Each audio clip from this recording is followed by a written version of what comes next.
Bueno, nosotros nos encontramos en medio de una pandemia que nos ha hecho pensar mucho en muchas cosas. Creo que hemos tenido tiempo para eso. Y dentro de esas cosas que yo por lo menos he pensado es cómo muchas veces la vida cristiana nos resulta, o le resulta a la gente más pesada de lo que realmente se supone que sea. Nosotros, imagino que ha sido la experiencia de ustedes también como pastores, y gente que camina junto a otra, escuchamos estas expresiones de que no es fácil la vida cristiana, esto no es sencillo, esto es contracultural y resulta como un camino pesado para muchos, que me resulta chocante o contrasta con palabras de Jesús donde él decía que su yugo es ligero, que su carga es fácil, que es un pasaje muy, muy conocido en Mateo 11, ¿no?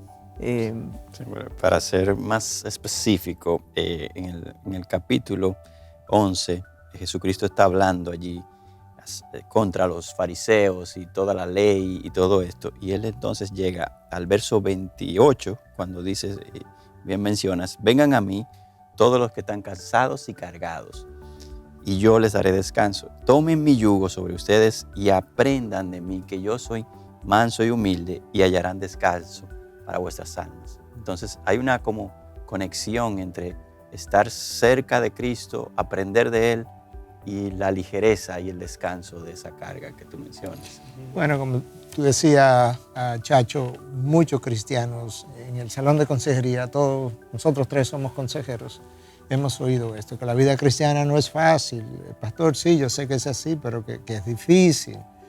Entonces, como que hay una contradicción, no solamente con ese pasaje donde Cristo dice que mi yugo es liviano, mi carga es ligera, pero Cristo dice que al que el Hijo del Hombre hace libre es verdaderamente libre.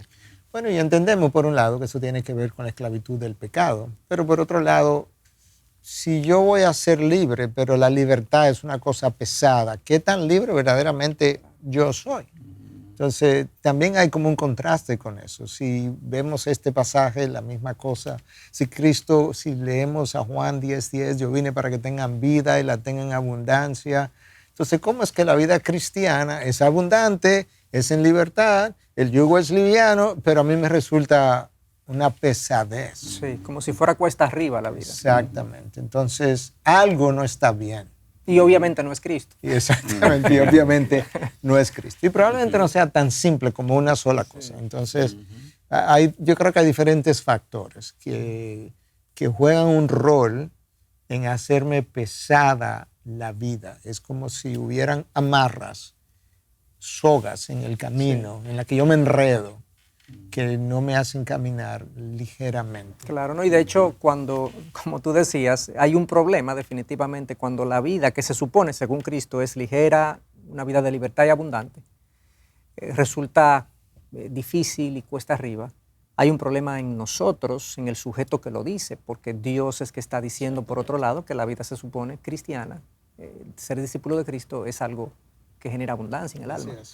Entonces, hablando de eso, uno puede decir, como tú decías, hay muchas cosas que pueden estar ocurriendo. Una de los aspectos que hacen la vida pesada y que he observado precisamente en esta pandemia es que mucha gente vive la vida cristiana de manera aislada. No se supone que nosotros vivamos una vida cristiana de manera aislada. De hecho, el ser humano, aún el no cristiano, no se supone que viva su vida de manera aislada. Nosotros fuimos creados para vivir en comunidad.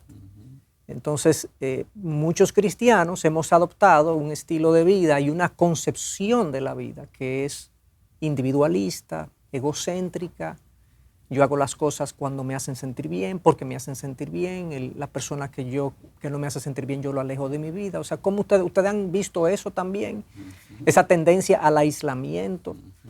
definitivamente. Esta década, sobre todo, es la década del individualismo, sin lugar a dudas, donde justamente los medios de comunicación nos permiten estar conectados, pero no relacionados, no en comunidad. Nosotros somos entes sociales y de hecho no solamente nosotros. Tú miras la naturaleza y tú miras los monos, están en comunidades. Tú miras los leones, viven en manadas, en comunidades. Tú miras los peces y hay manadas de peces. O sea, Dios es, bueno, de hecho, la Trinidad mismo es una comunidad de 3 personas, donde se expresan amor mutuo del uno hacia el otro.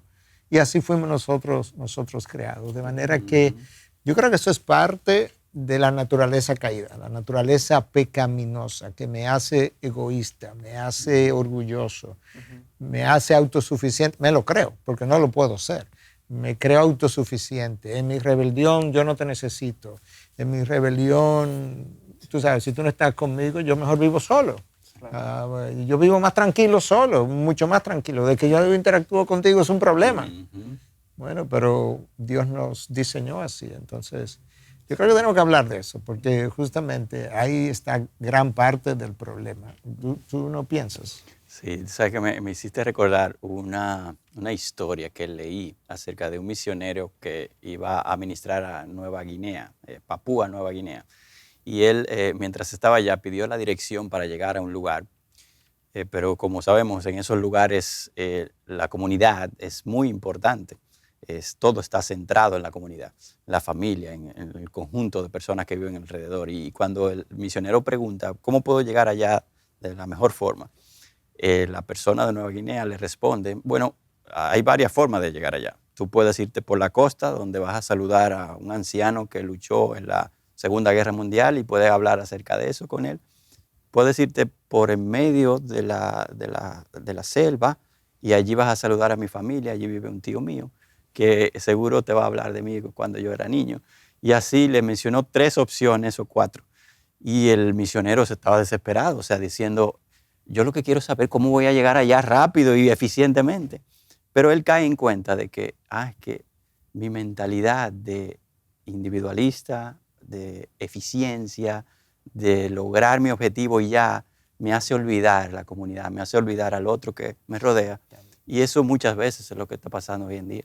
Vivimos para nosotros, para obtener un objetivo y salir, pero no es así que está diseñado en la palabra de Dios. Sí, como Miguel decía hace un momentito, que la realidad social del ser humano responde al hecho de que Dios es un ser comunitario, o sea, Dios Padre, Dios Hijo, Dios Espíritu Santo, vive en una relación de amor mutuo, de confianza mutuo, de completa transparencia mutua, digamos, y se supone que nosotros somos creados a imagen y semejanza de Dios. Cuando la palabra dice en el libro del Génesis, no es bueno que el hombre esté solo, Dios no estaba haciendo alusión solamente a que, bueno, el hombre debe casarse, sino que no es bueno que el hombre viva aislado, solo, no relacionado con otros seres humanos. Recuerdo ahora las varias veces que le preguntaron a Cristo, ¿cuál es el más gran mandamiento de la ley? Y él dijo, bueno, el primero es amarás a Dios sobre todas las cosas, con toda tu mente, toda tu alma, todas tus fuerzas. Y el segundo es semejante a este, tan importante como este, es amarás al otro como a ti mismo. O sea que Dios define las relaciones o la vida en términos de relaciones. Entonces, cuando nosotros no somos creyentes, tenemos una idea distorsionada de las relaciones, la de Dios y la de los demás. Cuando venimos a Cristo, entonces, se supone que eso debe comenzar a cambiar. Entonces... Bueno, es que, tú sabes, yo creo que la mayoría de la gente no piensa que las relaciones en la mente de Dios tienen un carácter redentor en nosotros, una característica redentora. Sí. O sea, la manera como Cristo está tratando de solucionar nuestro problema de soledad y nuestra tendencia a vivir solos es precisamente creando una comunidad de creyentes, donde incluso nos pone a llamarnos hermanos. Sí. O sea, hermanos y formando parte de una sola familia. Entonces, ¿cómo nosotros pudiéramos hablar un poquito de eso? Porque la iglesia es la solución a esa comunidad. ¿Cómo vemos nosotros normalmente las relaciones? Bueno, Joel me cae bien, se lleva bien conmigo, más o menos tiene los mismos intereses, Joel me escucha, Joel me hace caso, o en el caso del sexo opuesto, tú sabes, me atrae, es amable, es gentil. Yo quiero estar con Joel. Pero cuando Chacho o quien sea no es así, yo contigo no quiero estar. Como si el propósito de mi relación contigo es que tú me hagas sentir bien. Exactamente. ¿Entiendes? O sea, sí, toda la relación humana como que se basa en eso. Sí. Si yo me siento bien, de hecho hay muchísimas frases hoy en día motivacionales y demás, no, que el que no te agrega exclúyelo, que el que no te suma sácalo, que el que no te aporte, como si fuera, la relación fuera una transacción. Si me deja, yo la tengo, si no me dejan, pues la saco de mi vida. Y pensando en lo que tú decías de cuando nosotros venimos al Señor o venimos a Cristo y somos hechos parte de la familia de Dios, porque eso es lo que la palabra dice, que Dios nos ha hecho sus hijos ahora, somos parte de la familia. Yo pienso en una familia que adopta un hijo. Una familia, imagínense, de 2 o 3 hijos, adopta uno, que es un tercero o un cuarto. Ese hijo que es adoptado no solamente ha adquirido un papá y una mamá, ahora ha entrado en una familia donde él tiene un papá y una mamá que no tenía antes, por lo menos biológicamente lo tenía, pero no la tenía antes, y ahora tiene hermanos. Él se encuentra, wow, ahora tengo hermanos. Y entonces yo en esta familia soy parte de ella y me relaciono con mis hermanos. En un sentido, me gusten o no, son mis hermanos, tengo que hacer familia y vida con ellos. Entonces yo creo que esa es la mentalidad con la que uno debería venir a la iglesia, o sea, no digo venir a la iglesia los domingos, sino ser parte de la iglesia. Yo adquirí ahora una relación con Dios que no tenía antes y ahora adquirí una relación con hermanos que no tenía antes porque me han adoptado en una familia. Definitivamente. Y Joel, tú lidias con jóvenes. Entonces, quizás tú puedes compartir, hablarnos un poquito de cómo tú ves el rol de esa iglesia en la vida de los jóvenes. ¿Cómo tú piensas que la pandemia le ha hecho daño a la vida de esos jóvenes en el distanciamiento que ha producido?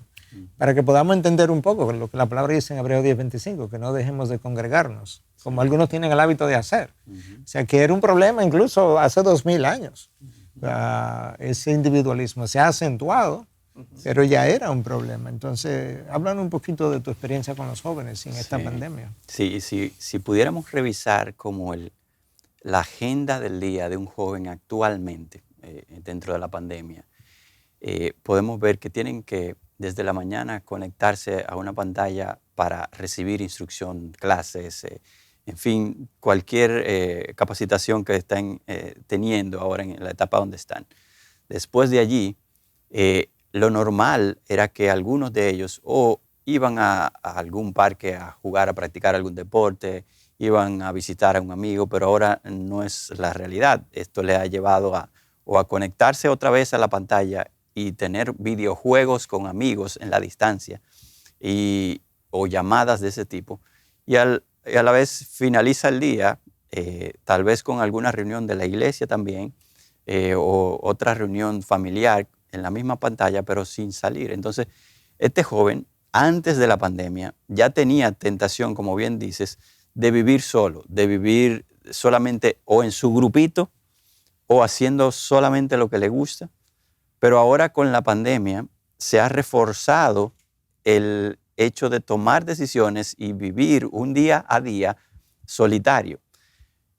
Leí un artículo recientemente del New York Times que hablaba de cómo sacar a estos jóvenes cuando todo esto pase de la realidad que están viviendo, de vivir conectados a través de la forma virtual, va a ser todo una odisea, si se pudiera decir, ya que mencionaba un ejemplo incluso de un papá que le decía, en el día de hoy ya no vas a tocar nada electrónico. Y la respuesta del joven fue, se me dañó el día, mi vida me la estás quitando. Entonces el papá se asustó grandemente porque dice, ¿cómo va a ser que la vida tuya va a depender de eso? Y es que este joven ya se ha ido acostumbrando a estar solo con este aparato a través de allí y está viviendo su vida, su día a día de forma individual. Entonces, la iglesia debería o debe ser aquella fuente que le proporciona a este joven la vida, la conexión, la comunidad que le lleve a valorar lo que es Dios primeramente y segundo, el unos a otros que la palabra dice. No es posible vivir los unos a otros que la palabra dice como someteos, exhortaos, perdonaos, sin estar conectados con los demás.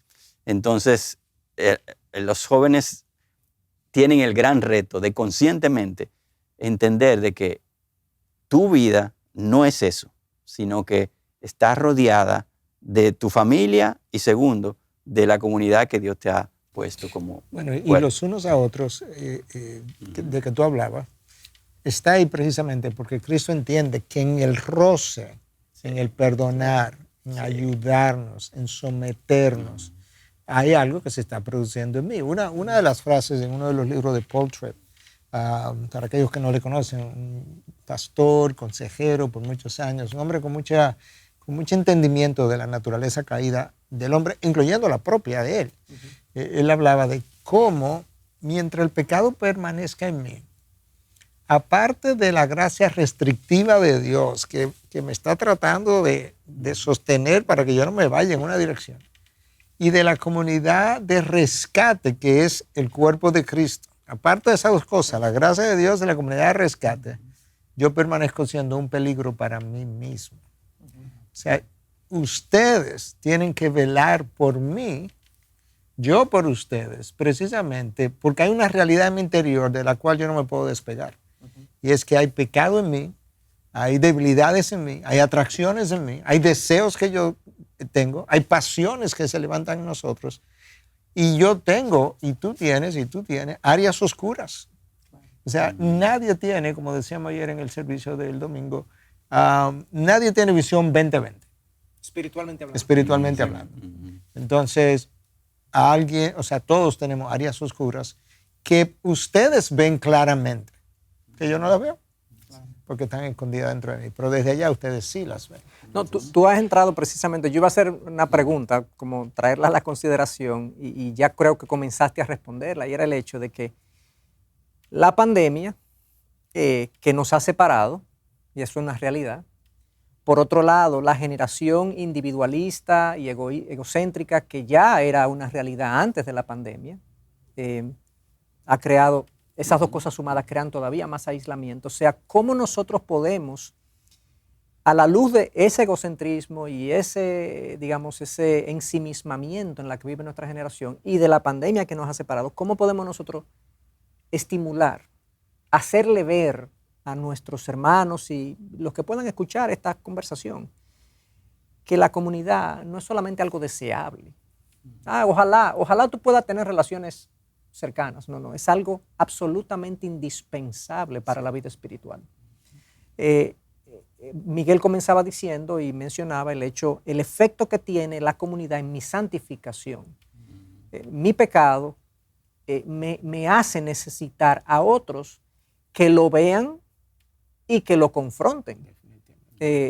Muchas veces yo soy ciego a mi propio pecado. Hay áreas de oscuridad, hay puntos ciegos en el alma de nosotros, que a menos que no sea otro que lo señale, nosotros no lo podemos ver. Yo creo que por eso es que hay varios pasajes en las Escrituras. Mateo 18 es uno, de que si hay un pecado en tu hermano, ve y confróntalo.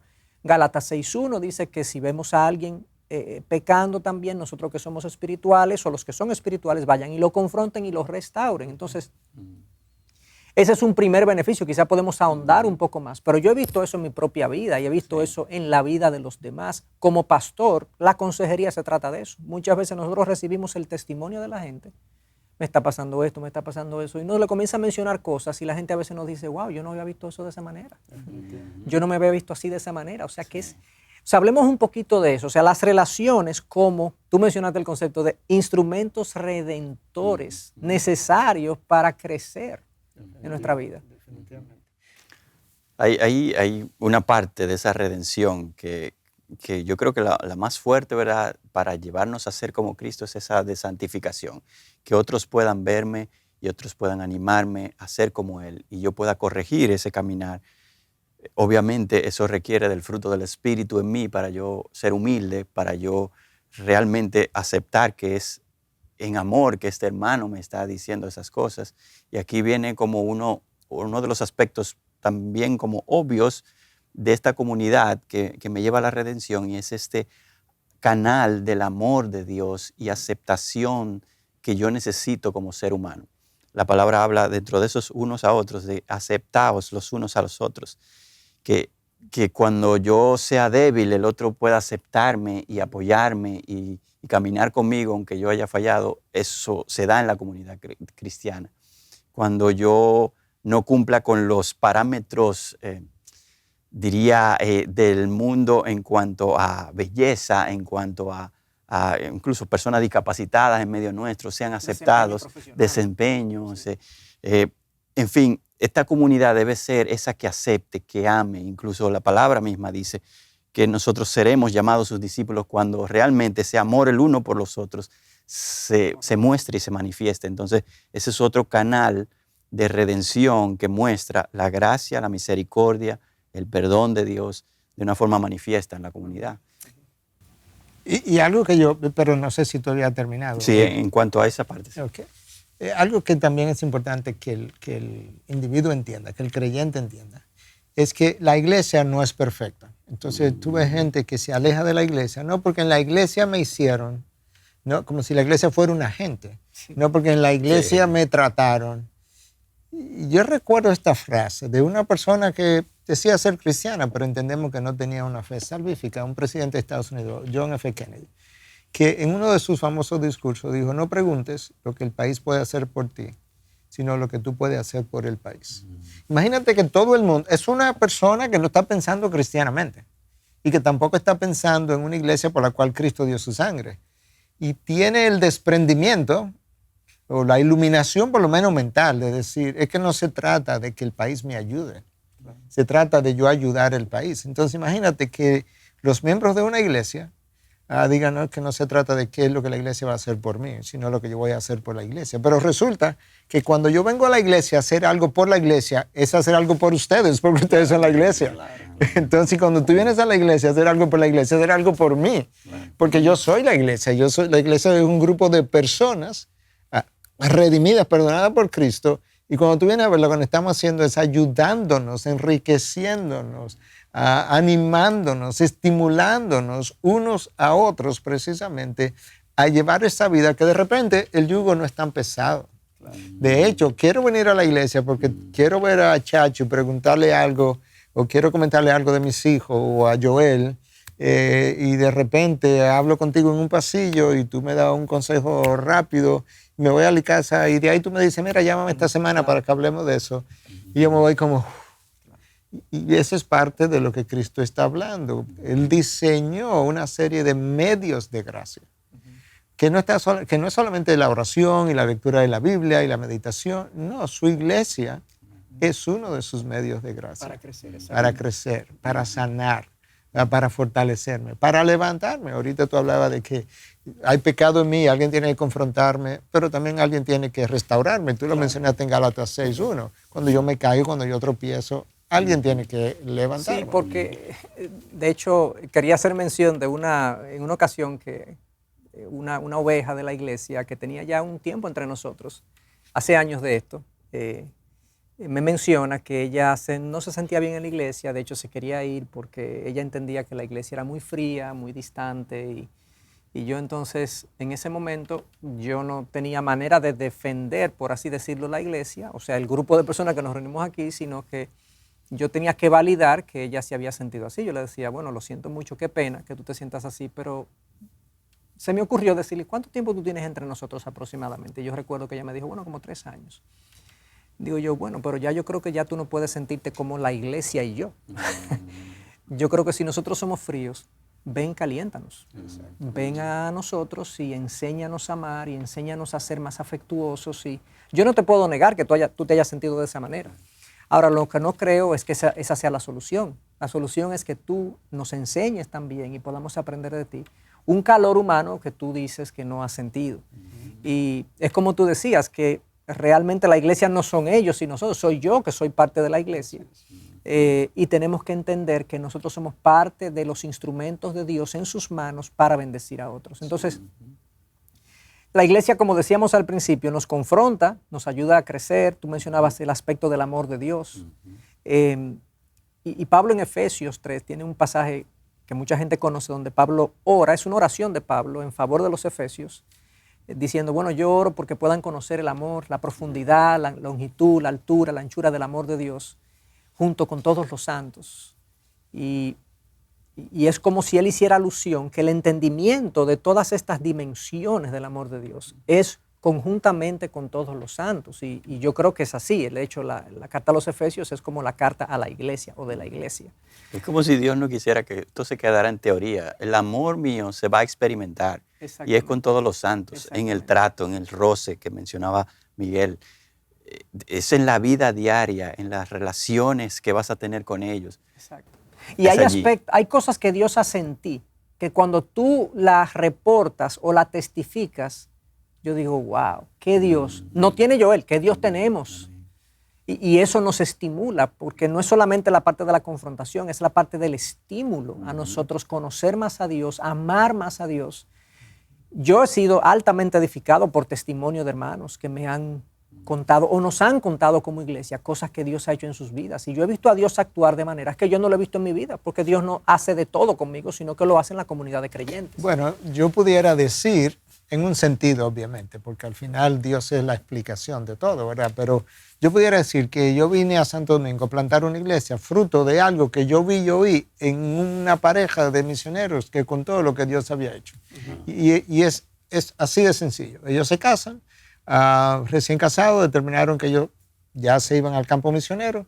Él se iba a ir primero, los primeros 6 meses solo, y ella iba a unirse a él 6 meses después. Entonces él se iba a ir con un compañero. Se iban a ir en una avioneta con un piloto misionero a entrar a una aldea donde nadie había entrado antes. No conocían el idioma, no conocían a nadie, sobrevuelan la aldea, tiran algunos regalos por una semana para decirles somos gente amistosas. La avioneta aterriza en una planicie, ellos dos se bajan de la avioneta, el piloto despega y se va, y ellos comienzan a caminar hacia ahí adentro, hacia esa aldea. Y bueno, gracias a Dios que eran amistad, ¿cómo se llama eso? Friendly en inglés. Sí, amistosos. Amistosos, sí, gracias. Entonces, a uno hasta se le olvida el español. Bueno, para eso está la iglesia. Exactamente. Bueno, entonces, se la pasan bien y 30 años después, ellos están en la iglesia donde yo estaba esa noche. Ellos estaban visitando, están presentando estas montañas llenas de iglesia, llenas de institutos bíblicos. Increíble. Y yo estoy ahí sentado. Yo no oí a Dios ese día, ni estoy esperando oír a Dios audiblemente, pero es como si Dios me hubiese hablado en mi interior, me hubiese dicho, ¿y ahora cuál es tu excusa? ¿Qué tú estás esperando? ¿Qué tú estás esperando? O sea, tú viniste a Santo Domingo, tú tienes amigos, tú tienes familiares, tú conoces el idioma, tú creciste allá y te has resistido a regresar allá. Y esa noche, literalmente, Chacho y Joel, yo tomé la decisión de regresar a Santo Domingo. Si yo no hubiese estado ahí esa noche, obviamente Dios no es tan limitado como eso, pero en términos de lo que estamos hablando, yo no estuviera aquí. Claro. Dios usó su obra en otros. O sea, ese fue el gatillo que Dios usó para dispararte a ti para República Dominicana. Definitivamente, y abrirme los ojos y darme luz y ver la oscuridad en la que yo me estaba encontrando, porque estaba pensando de una forma también egoísta. Todo eso es el rol de la iglesia, de ver a Dios obrando, haciendo cosas. De manera que, bueno, en la iglesia primitiva, pensar en un cristiano que no era miembro de una iglesia, y por la mayor parte de la historia de la iglesia, eso era como una malformación congénita. O sea, algo totalmente como, ¿qué? Algo extraño, porque no se concibe, Y hoy en día, las iglesias grandes necesitan que un grupo pequeño, con un grupo de jóvenes, con un grupo de pareja, el no verte como que tú necesitas eso. Yo lo voy a decir de la manera más pastoral y humilde que yo pueda, pero es creerte que tú eres too much, que tú eres como demasiado. Que no necesitas. Tú no necesitas eso. Esos son esta gente que lo necesitan, pero yo no. O sea, yo puedo con mi propia sabiduría, inteligencia, entendimiento, yo puedo tener la vida plena y yugo ligero de que Cristo habló y toda la libertad. Esos son ellos que necesitan eso, que son menos maduros. Así es. Hace unos días yo le conté a mi esposa que yo le escribí, bueno, en este tema de que están cambiando las plataformas de comunicación, de WhatsApp y Telegram y demás, hay una persona que era parte de nuestra iglesia que vive fuera, que la veo que se integra a otra plataforma porque me lo reporta mi celular. Y yo dije, déjame saludarla y decirle que el Señor le bendiga y cómo está y demás. Tenía tiempo que no recibía noticias de esa persona. Le escribo y esa persona me escribe para atrás un mensaje relativamente extenso para ser de texto, diciéndome, wow, qué bueno saber de ustedes. Le mando una foto, de hecho, de mi familia y mis hijos. Qué bueno saber de ustedes, mándamele saludo a tu esposa, Charuela. Yo los quiero tanto, los recuerdo con tanto cariño. Ustedes fueron tan usados por Dios en mi vida y demás. Y a mí me conmovió, literalmente me conmovió casi hasta las lágrimas saber lo que esa persona me estaba diciendo en ese momento, de cómo Dios nos había usado sin yo darme cuenta tan significativamente en la vida de esa persona. Inmediatamente se lo mandé a mi esposa y ella también fue conmovida, porque sucede que hacía algunos días nosotros estábamos hablando que nos sentíamos como cansados, porque uno en el ministerio, en la iglesia, a veces uno hace, uno no ve los resultados. Y entonces yo le dije, le pongo a mi esposa, le mando la nota y le pongo, para que vea que nuestra obra no es en vano. O sea, a mí me sirvió significativamente saber cómo Dios me había usado y ese testimonio, cómo me estimuló el Señor a seguir caminando en pos de Él, porque al final los frutos Dios es que lo sabe y la siembra es segura y Dios es que riega la siembra y hace que fructifique. Entonces, o sea que la iglesia es todo esto y por eso yo quería hablar un poco de eso. Les mencioné de qué manera nosotros podemos servirle de estímulo a los hermanos, de que la iglesia tú la necesitas para ser confrontado, para ser corregido, para ser estimulado, para ver el amor de Dios en tu vida, entenderlo de manera que tú no lo entiendes. Y quizás alejarnos de esa noción transaccional de las relaciones del mundo, donde la gente tiene relaciones porque les sirve. Pero ¿qué pasa? Que en la iglesia nos sirve, pero es que a veces no nos damos cuenta. No nos percatamos. Entonces yo quería como hacer un comentario adicional para ver qué ustedes piensan. Es cierto que tenemos todos estos beneficios en la iglesia, en las relaciones que tenemos, pero desarrollar relaciones de ese tipo, significativas, profundas, transparentes, donde nos podamos vulnerar, a veces es tedioso para nosotros, va como en contra de nuestra naturaleza caída, donde queremos guardar cosas para nosotros y nos queremos alejar. A veces huimos, como huye quizás un insecto del fuego, ¿verdad?, de esas relaciones, porque a pesar de que nos hacen bien, al corto plazo no nos hacen sentir bien necesariamente. ¿Qué le podemos decir entonces a esos? A esos que se sienten de esa manera, que quizás huyen de ese calor humano, que los confronta, los perfecciona, pero como que esta tendencia, ¿cómo lucho contra ello? Tú mencionabas hace un momentito, necesitamos para crecer no solamente la palabra, la oración y demás, necesitamos las relaciones. O sea, ¿será que necesitamos ver las relaciones como si fuera un acto devocional, como algo necesario? Yo tengo que hacer esto porque es bueno para mi alma y después yo veo los beneficios y me siento entonces gozoso. ¿Qué podemos decir? Yo quería como comenzar a introducir una respuesta, y es que no podemos negar de que hay riesgos en hacerlo. O sea, ¿riesgos en qué sentido? En que sí, en que me van a conocer tal y cual soy, con mis debilidades, que voy a conocer que otros me defrauden a veces porque no van a cumplir su palabra. Todos esos riesgos están en todas las relaciones, pero en la iglesia también lo encontrarás. Entonces, eso no debe ser una excusa para no dar un paso intencional, conociendo entonces lo que hay detrás.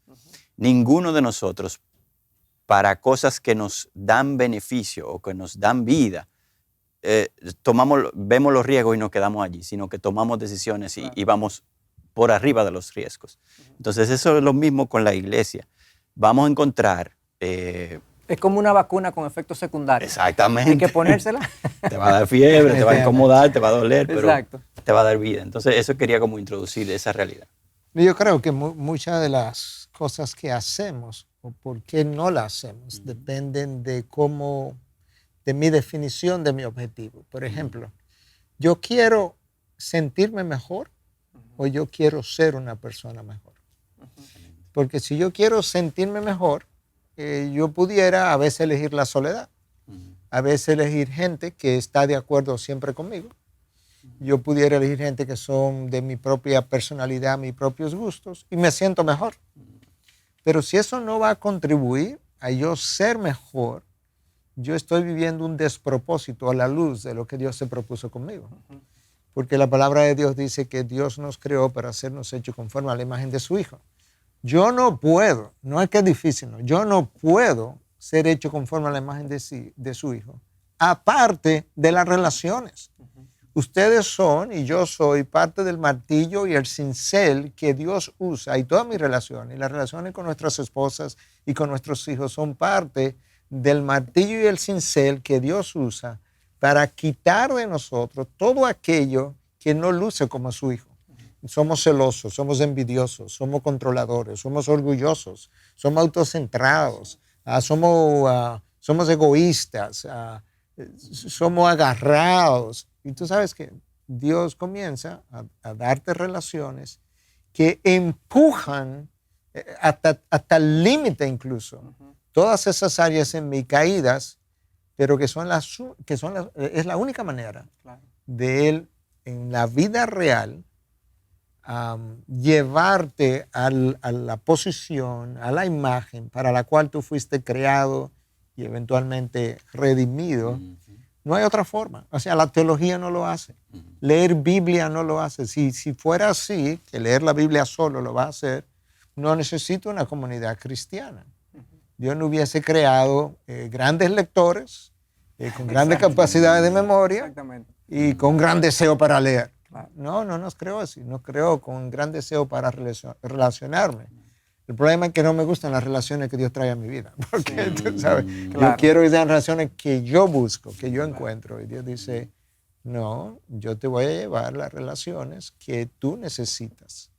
Y debe darme gracias a mí por haber hecho esas vidas cruzadas. Y al final, si yo vivo una vida de aislamiento que me hace sentir en el corto plazo mejor, aparentemente, como va en contra del diseño de Dios para nosotros, eventualmente traerá una vida miserable, traerá una vida de poco gozo, de poca plenitud, empobrecida, exactamente. O sea, que es como creerle a Dios de que este es el diseño que funciona para la plenitud de vida que Él promete, y yo voy a seguir ese camino, aunque yo no me sienta en principio bien, pero es el camino que Dios ha definido y determinado para nosotros.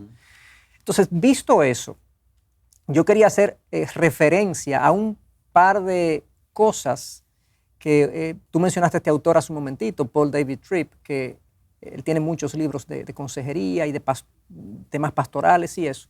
Y yo encontré en uno de sus libros, que se llama Cómo la gente cambia, una serie de razones por las que la gente no le es fácil buscar y proponerse desarrollar relaciones significativas, relaciones redentoras, relaciones que me hagan crecer. Entonces yo quisiera mencionar algunas de esas cosas, quizás que las comentemos brevemente, porque me pareció una lista que a mí me ministró significativamente.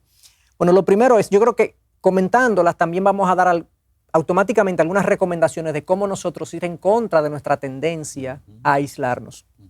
Él dice que una de las razones por las que no desarrollamos relaciones significativas es lo ocupado que estamos y la gran cantidad de ocupaciones que tenemos, ocupaciones que muchas veces tienen que ver con las tareas que hacemos, los trabajos que hacemos, nos conducen a relaciones distantes y casuales. Entonces hablemos un poco de eso, de cómo la ocupación, el exceso de trabajo y de tareas nos conduce a relaciones superficiales. Ustedes han visto eso en sus propias vidas, en la vida de otros, incluyendo nuestros cónyuges, nuestros hijos también. Eso yo creo que lo vemos ahí primero, pero también con la iglesia.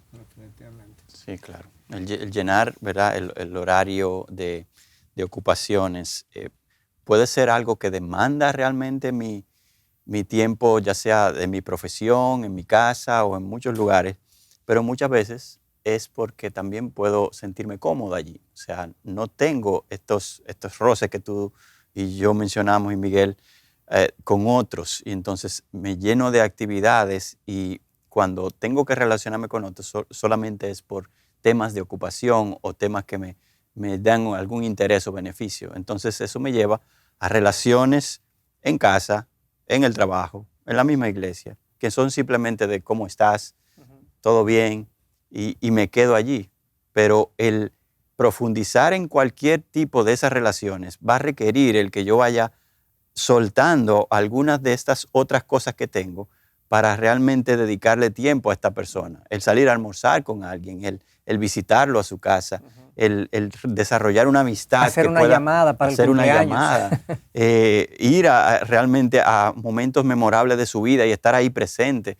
Es algo que muestra, primero, la comunidad que somos como iglesia y, segundo, muestra al mismo amor de Cristo. Entonces, la tendencia en el estar ocupado, yo lo veo más, y no sé si ustedes piensan similar, porque lo he visto en mi vida, en que yo me siento mucho más cómodo cuando me ocupo y no tengo tantos riesgos cuando salgo de esas ocupaciones. Eso es algo que viví. Bueno, es una parte y definitivamente es así. La otra parte es que frecuentemente nuestra identidad está en eso que yo hago, en eso que yo logro. Y entonces nos gustan los logros, las actividades. Pero tú sabes que tú puedes venir a la iglesia y no tener relaciones también. Sí. También. Porque que otra de las cosas que él menciona. Venimos, pero no nos conectamos. No nos conectamos. Entonces, ¿qué resulta? Que relaciones es esto. Sí. Pero venimos y hay un grupo que le sirve a otro grupo.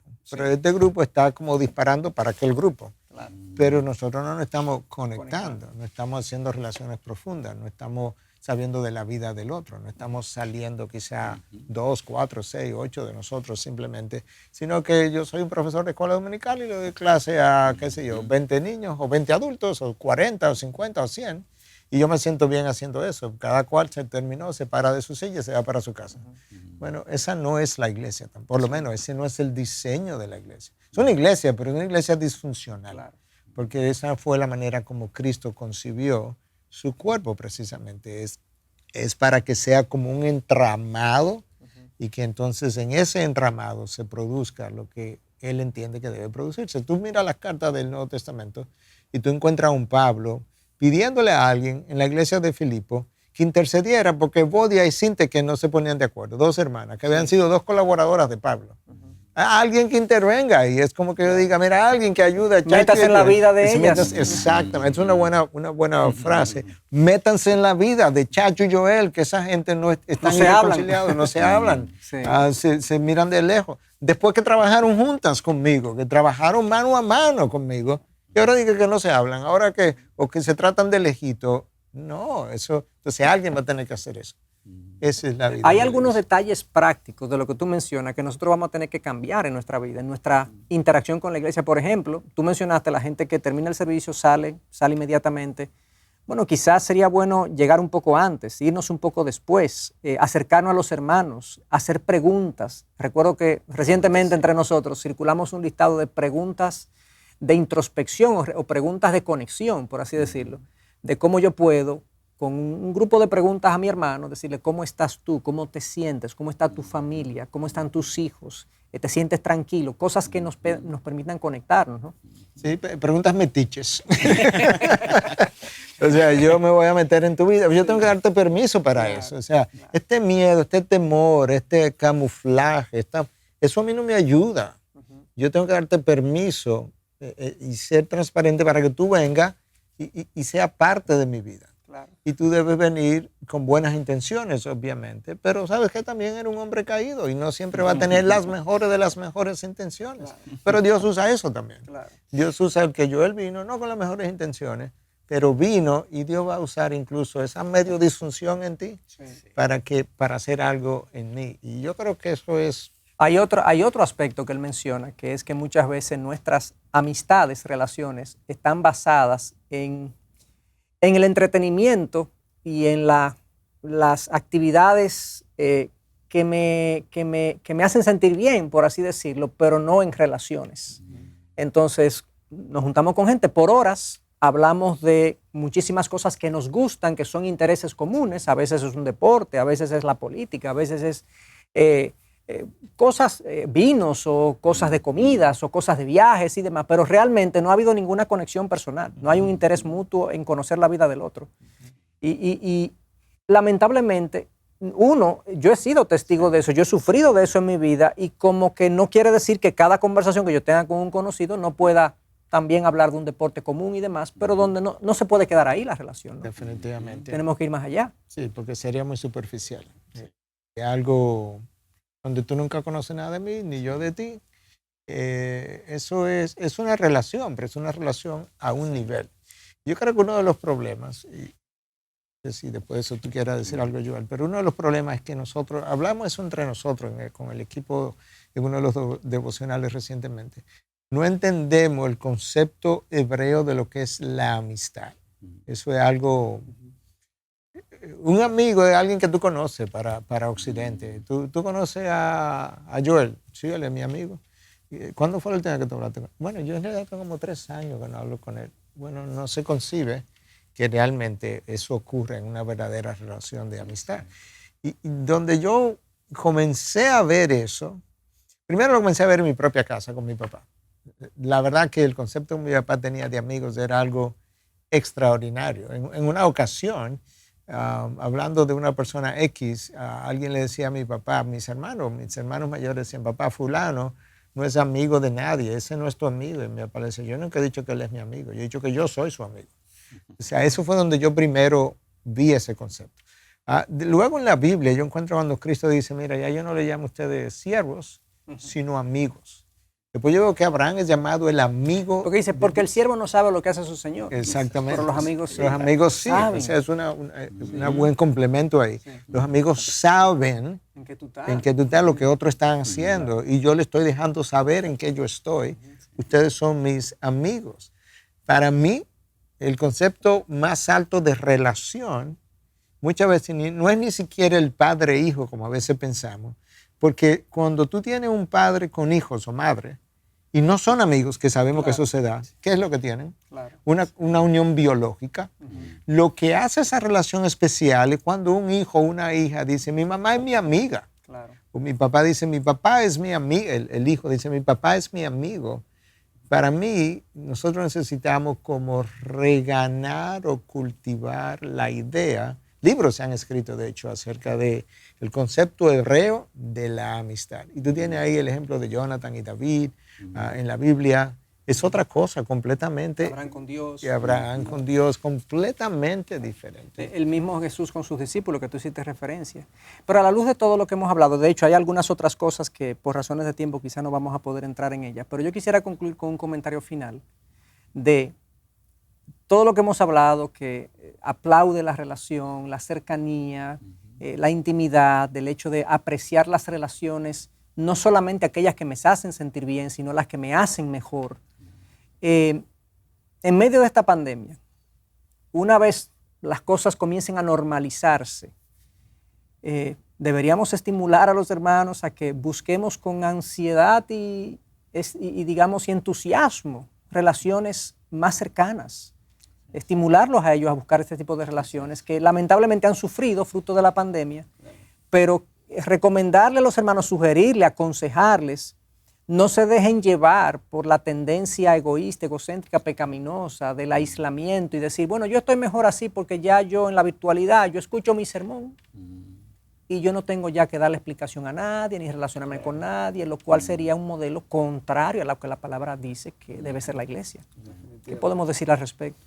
Yo creo que para vivir lo que comenzamos, ¿verdad? Una vida ligera. Jesucristo nunca dijo la ausencia de yugo, sino un yugo ligero, ¿verdad?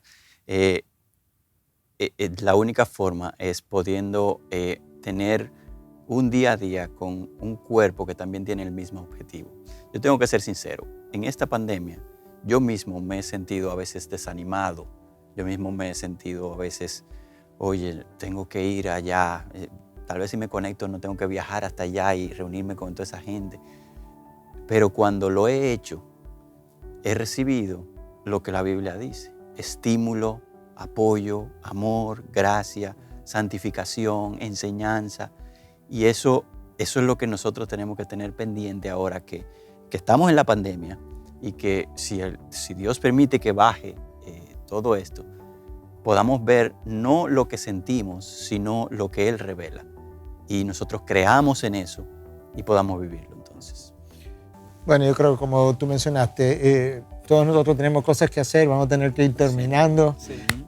Pero tenemos que volver a hablar, porque yo creo que aquí hay todavía mucho que decir acerca de cómo que es esto, de que mi yugo es ligero, pero el cristiano dice que esta vida es pesada.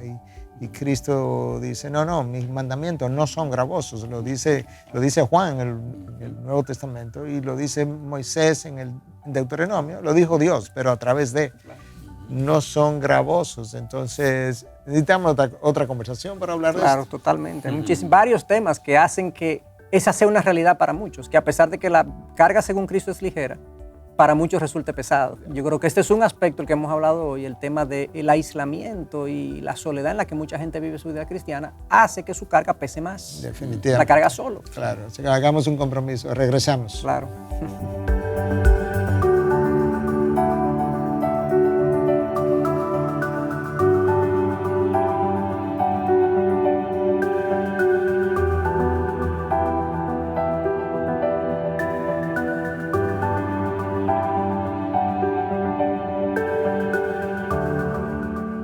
Gracias por acceder a este recurso. Espero que haya sido de gran bendición para tu vida.